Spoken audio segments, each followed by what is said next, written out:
debemos tener una idea de qué tamaño debe de ser la casa, o sea, en realidad. Esto es porque muchas personas tienen más bien la idea de pensar de que el tamaño de la vivienda no tiene ningún tipo de parámetros. O sea, la gente por cultura mayormente piensa de que la casa debe de ser inmensamente grande. Esta realidad se contradice en cierto aspecto porque en realidad el tamaño sí importa.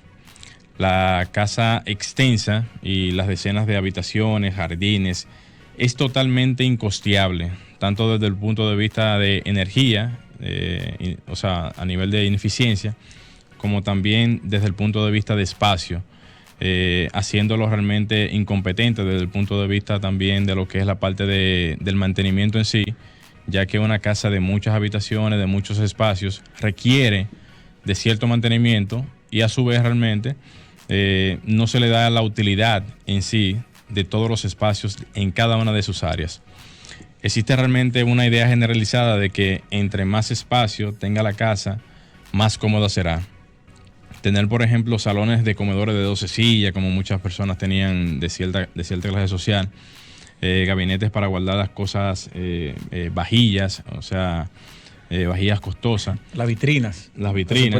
supuestas vitrinas, que en realidad solamente se usan en ocasiones muy, pero muy especiales. Son prácticamente decorativas.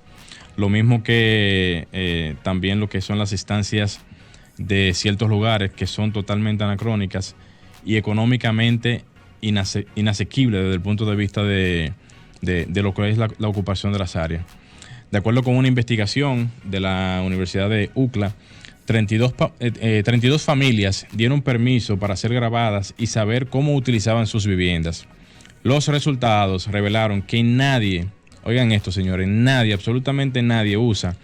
en proporción a lo que son las demás áreas,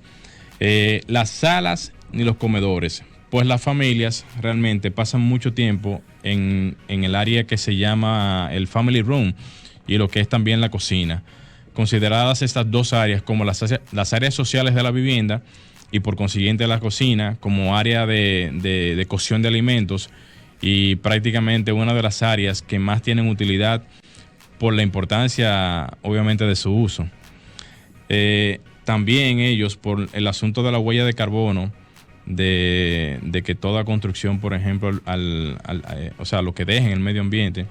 como consecuencia de lo que es, por ejemplo, la parte constructiva, muchas veces no es un factor que los clientes consideren. O sea, estamos hablando de todas las partes nocivas que tienen que ver con la parte constructiva y el medio ambiente, y que estas a su vez generan en todo lo que es, vamos a decir, el entorno inmediato, una incidencia directa o indirectamente con lo que es el entorno, digamos el entorno inmediato. Como arquitectos deberíamos o debemos de tener la responsabilidad de cumplir y satisfacer a nuestros clientes, ya que en el sentido específico, el cliente cuando solicita un trabajo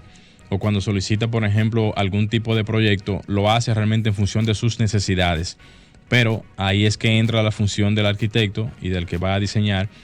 para poder optimizar lo que es la necesidad de ese cliente y llevarlo a una realidad tangible, de manera tal de que él obtenga realmente todo en cuanto necesita en cada uno de esos espacios.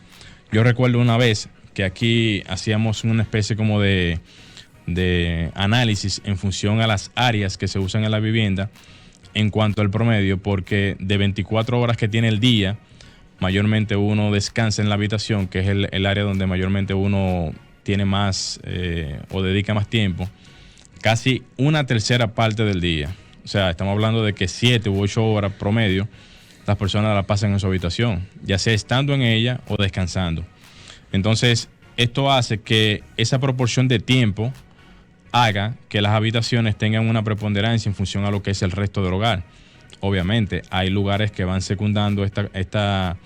posición, como lo mencionó ahorita el caso de la cocina, que es donde mayormente se llevan todos los alimentos y donde se cuecen todos los alimentos, y así por consiguiente las demás áreas de la casa. Realmente hay un movimiento que se llama Tiny House, que en diferentes países ha cobrado cierta fuerza, principalmente en los países europeos, porque las áreas de las viviendas realmente van ocupando cada día más los espacios específicos para cada función y su tipo de desenvolvimiento, dependiendo del tipo de área, si es oficina, si es vivienda y así por el estilo. Para que ustedes tengan una idea, a nivel mundial, cada país, cada área tiene una medición en cuanto al promedio de metros cuadrados que tiene cada región del mundo en este caso. Por ejemplo, en Hong Kong, el tamaño de una vivienda promedio es de alrededor 45 metros cuadrados. Recuerden que Hong Kong es una ciudad muy poblada, una de las ciudades más pobladas del mundo, y por consiguiente los espacios son sumamente celosos, porque al no tener tanta condición de espacio, los habitantes necesitan poder desarrollar todas sus actividades diarias en esa área, o más bien en esa proporción. Mientras que, yéndose al otro extremo del mundo, en Australia, o más bien haciendo una comparación, en Australia el promedio es de 214 metros cuadrados. Ahí uno se puede dar cuenta que la parte demográfica de cada país, en función a lo holgado que es cada estado o cada nación, permite o no la disponibilidad de espacio para poder desarrollar viviendas que tengan algún tipo de espacio extra, como es el caso de Australia. En Estados Unidos, por ejemplo, la disminución ha sido un poquito más considerable, puesto que desde la crisis del 2008 el promedio hoy en día es de 201 metros cuadrados. Se preguntará, bueno, pero no es tan poco. Sí, lo que pasa es que en Estados Unidos las viviendas comúnmente son las que son tipo, por ejemplo, en estados como New Jersey, digamos Boston y así,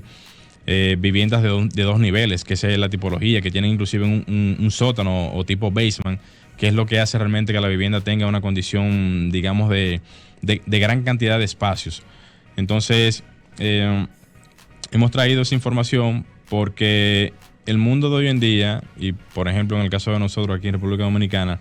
depende mucho de la utilidad de los espacios. Cualquier persona que quiera hacer una vivienda necesita obviamente tener la disponibilidad económica para poder desarrollarla, y que también a su vez en un tiempo no muy lejano pueda quizás hacer algún tipo de expansión en la vivienda.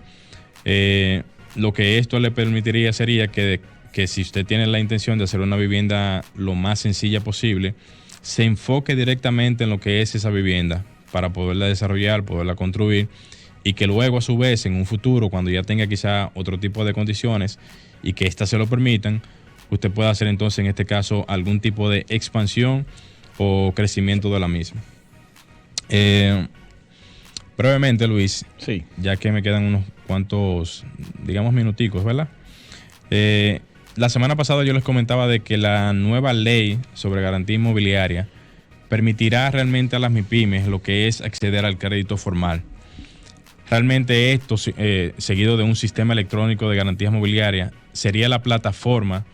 en línea donde las entidades de intermediación financiera, o sea, los acreedores en este caso, realizarían las inscripciones de los bienes dados en garantía de las empresas MIPYME. Luego de inscrita la garantía, para que tengan más o menos la idea, la entidad de intermediación financiera procederá con el proceso ordinario de aprobación del crédito ante la empresa. Esta ley, para que ustedes tengan más o menos una idea en cuanto a su